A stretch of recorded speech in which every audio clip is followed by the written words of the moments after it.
नमस्कार। हम सीख रहे हैं हिंदी से अंग्रेजी में अनुवाद करना, जिसको हम ट्रांसलेशन कहते हैं। और हमारा जो टेंस है वो है सिंपल प्रेजेंट टेंस।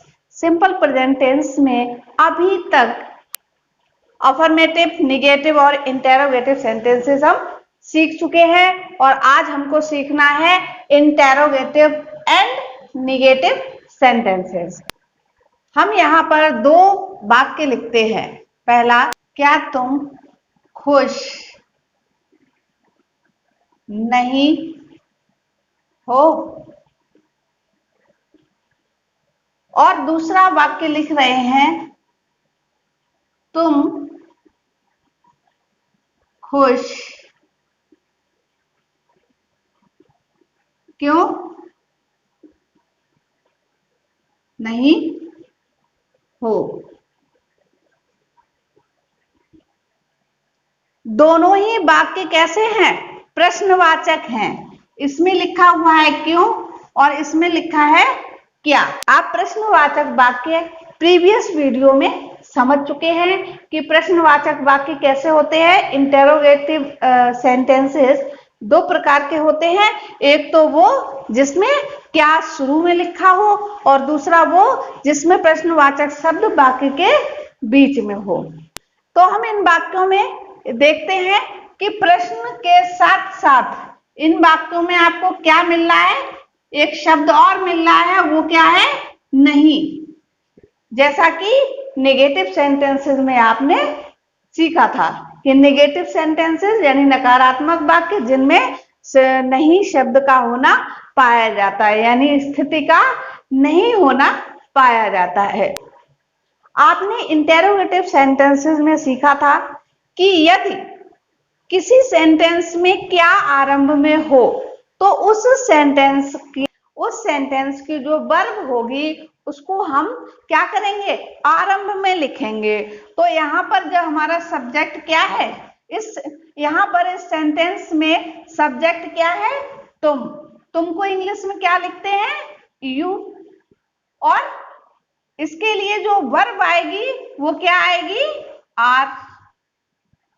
अब इस सेंटेंस में जो नहीं वर्ड है उसको आपको लिखना होगा सब्जेक्ट के तुरंत बाद। इसके बाद जो आपका एडजेक्टिव या नाउन जो शो कर रहा है वो होगा। तो यहाँ पर खुश है, खुश वर्ड क्या है? एडजेक्टिव है। तो इस तरह से क्या तुम खुश नहीं हो, तो इसका ट्रांसलेशन या अनुवाद किस तरह से होगा? Are you not happy. तो अब इस सेंटेंस को अनुवाद किया है, इसी के अकॉर्डिंग हम इसका पैटर्न यहाँ लिख रहे हैं। तो इसका पैटर्न क्या होगा?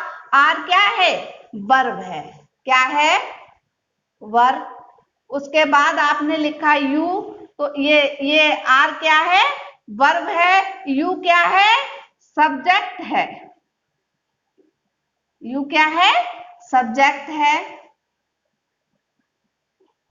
सब्जेक्ट यानी कर्ता, जिसके बारे में सेंटेंस में बताया जा रहा है।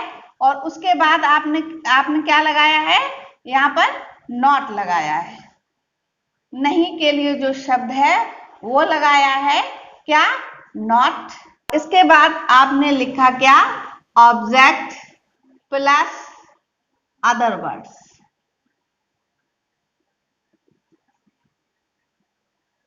Plus other words. तो ये रहेगा इंटेरोगेटिव सेंटेंसेस का पैटर्न। इसके अकॉर्डिंग आप अनुवाद करेंगे। इसी तरह से जो ये इधर एक सेंटेंस है, जो इंटेरोगेटिव वर्ड जो है वो कहाँ है? वाक्य के बीच में है। इंटेरोगेटिव सेंटेंसेस में कि अगर इंटेरोगेटिव वर्ड बीच में आता है तो उसकी अंग्रेजी आगे लिख दी जाएगी सबसे पहले, और उसके बाद जो ये पैटर्न है आपका इंटेरोगेटिव वर्ड का, यानी कि वर्ब जो है वो आरंभ में, उसके बाद सब्जेक्ट, तो सेम यही पैटर्न यहाँ पर आ जाएगा। आप इसी पैटर्न को यहाँ पर अब अप्लाई कर सकते हो। तो इसके बाद क्या आएगी? वर्ब आएगी। तो वर्ब अकॉर्डिंग टू सब्जेक्ट, यानी यू आपका सब्जेक्ट है तो उसके अकॉर्डिंग यहाँ पर वर्ब क्या होगी? आर। उसके बाद यू और नॉट वर्ड आपको तुरंत सब्जेक्ट के बाद ही लिखना है और उसके बाद आपको लिखना है हैप्पी। एडजेक्टिव यानी ऑब्जेक्ट लिखना है। तो तुम खुश क्यों नहीं हो, तो इसका ट्रांसलेशन कैसे होगा, why are you not happy. तो यहाँ पर आप इसका पैटर्न लिखना चाहें तो लिख सकते हो। तो इसका पैटर्न क्या होगा, interrogative word,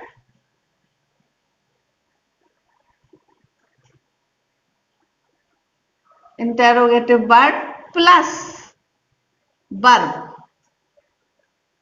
plus subject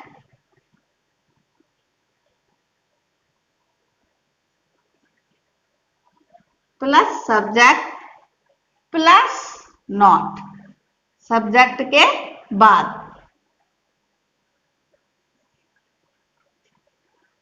plus not plus object. Object आपको पता है कर्म है ना, जिसमें हमारा जिसमें इन सिंपल सेंटेंसेस में एडजेक्टिव या नाउन आता है, और प्लस अदर वर्ड्स। अनुवाद आप अनुवाद अच्छे से सीखने के लिए आपको इसके जो पार्ट है, first part, second part, third part, उसको देखना ही होगा, तभी उनको देखकर उनको समझना होगा, उनको सीखना होगा, उसके बाद ही आप आगे के ट्रांसलेशन कर सकते हो, सीख सकते हो सही से। तो ये इंटेरोगेटिव एंड नेगेटिव सेंटेंसेस का पैटर्न है। इसके बाद हम कुछ और सेंटेंसेस का अनुवाद करेंगे। इस सेंटेंस का अनुवाद करते हैं। क्या आपका भाई डॉक्टर नहीं है?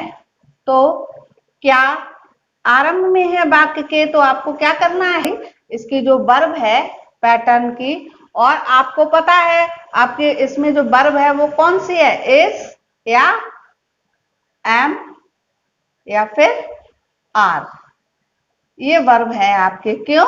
क्योंकि ये सिंपल प्रेजेंट टेंस है। जो सब्जेक्ट इस सेंटेंस में है उस सब्जेक्ट के अकॉर्डिंग यहाँ पर क्या वर्ब होनी चाहिए, तो आपका भाई,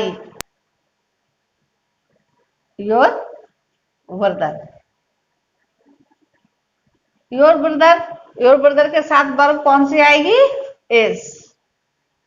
अब पैटर्न क्या है, सब्जेक्ट के बाद क्या है, नॉट, यानी वर्ब आपने इज वर्ब पहले लगा दी, उसके बाद सब्जेक्ट लगा दिया, अब क्या आना है, नॉट। क्या अब क्या रह गया, एडजेक्टिव या नाउन, यानी जो ऑब्जेक्ट होगा। तो आपको क्या लिखना है यहाँ पर, डॉक्टर।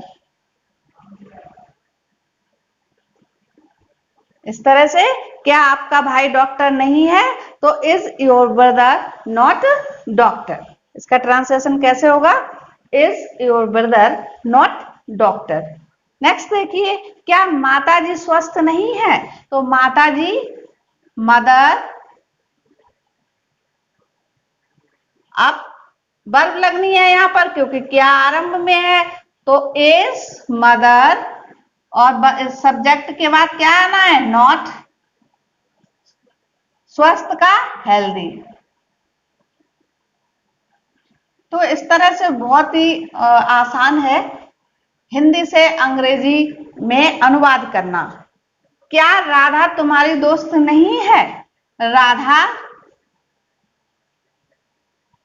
नाम है, और नाम के लिए पहला लेटर कैसा होता है, कैपिटल, और राधा यानी इज, राधा वर्ब आपकी आरंभ में लग गई इज, आपने सब्जेक्ट लिख लिया राधा, अब इसके बाद क्या आना है, नॉट, क्योंकि सेंटेंस कौन से है, इंटरोगेटिव एंड निगेटिव, क्योंकि इसमें नहीं शब्द भी लगा हुआ है।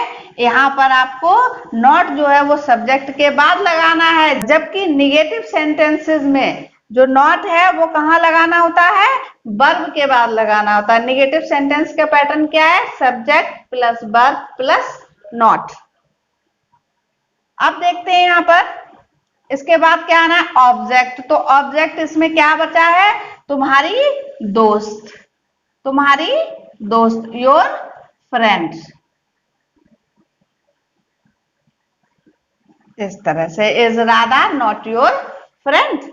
नेक्स्ट देखिए, क्या माँ घर पर नहीं है, तो वर्ब लगाओगे मदर, माँ के according is mother not at, ये प्रीपोजिशन है। घर पर के लिए एट आएगा, एट होम।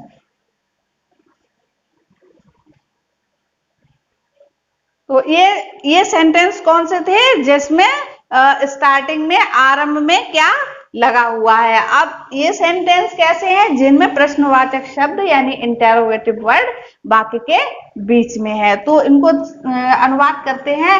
राम यहाँ उपस्थित क्यों नहीं है। तो सबसे पहले क्यों को अंडरलाइन करो, क्योंकि अंग्रेजी लिखो यहाँ पर, क्योंकि अंग्रेजी क्या है, वाई। अब पैटर्न जो है अभी तक इसमें जो लग रहा था वही यहाँ लगेगा। आप देखना चाहो तो ऊपर से समझ सकते हो। इसके बाद क्या लगेगी, वर्ब, और वर्ब किसके अकॉर्डिंग लगेगी, सब्जेक्ट के अकॉर्डिंग। सब्जेक्ट राम है तो यहाँ पर वर्ब आएगी इज, उसके बाद आएगा राम यानी सब्जेक्ट, और उसके बाद आएगा not. Why is Ram not, और उपस्थित का प्रेजेंट।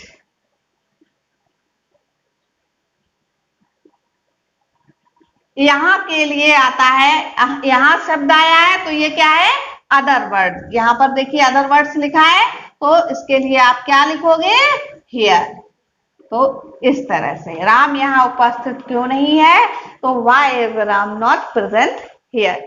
नेक्स्ट देखते हैं, मीरा तुम्हारी दोस्त कैसे है। तो कैसे क्या है, इंटरोगेटिव वर्ड है। कैसे की अंग्रेजी क्या होती है, हाउ। वर्ब कौन, मीरा। सब्जेक्ट लिखेंगे ना, तो कौन क्वेश्चन किया, तो कौन आया, मीरा। मीरा तुम्हारी दोस्त कैसे नहीं है, तो कौन तुम्हारी दोस्त कैसे नहीं है, तो आंसर क्या निकल के आया, मीरा। तो हाउ इज मीरा नॉट, अब क्या आएगा सब्जेक्ट के बाद, नॉट। फिर नेक्स्ट, योर फ्रेंड। तो क्वेश्चन मार्क। अपराधी कौन नहीं है, who is not guilty. Guilty का मीनिंग, सॉरी, अपराधी की अंग्रेजी होती है गिल्टी।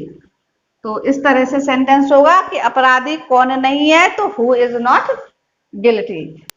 इस बैठक में उपस्थित कौन नहीं है। फिर आ गया वर्ड कौन, तो हु इज नॉट। अब यहां पर आप इस पैटर्न को मत देखिए कि इंटेरोगेटिव वर्ड, फिर वर्ब, फिर सब्जेक्ट। अरे सब्जेक्ट तो हु का काम ही है सब्जेक्ट का पता लगाना, तो सब्जेक्ट की जगह पर तो हु ही लग गया, तो सब्जेक्ट इसमें है ही नहीं। तो हम क्या करेंगे, आगे बढ़ेंगे, है ना। उस जो चीज नहीं है उसको छोड़कर अपने जो पैटर्न का क्रम है उसको जारी रखेंगे, उसी क्रम में ट्रांसलेट करेंगे। तो who is not present in this meeting।